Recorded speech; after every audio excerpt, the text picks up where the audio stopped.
खामोशी अक्ल की बेहतरीन अलामत है। इंसान अपनी जबान के नीचे छिपा होता है। सबसे बड़ी गुर्बत जहालत है।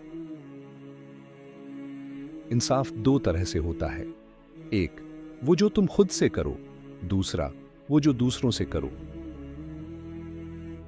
अक्ल इल्म का ताज है।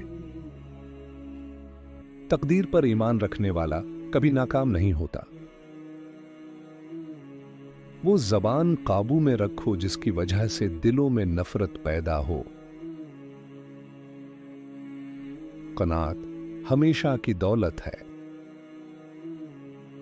कामयाब वो है जो अपने नफ्स पर गालिब आ जाए।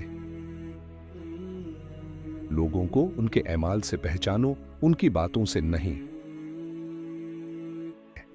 खामोशी अक्ल की बेहतरीन इलामत है। सबसे बड़ी गुर्बत जहालत है। तकदीर पर ईमान रखने वाला कभी नाकाम नहीं होता। जिंदगी दो दिन की है, एक तुम्हारे हक में, एक तुम्हारे खिलाफ। जब हक में हो गुरूर न करो, और जब खिलाफ हो सब्र करो।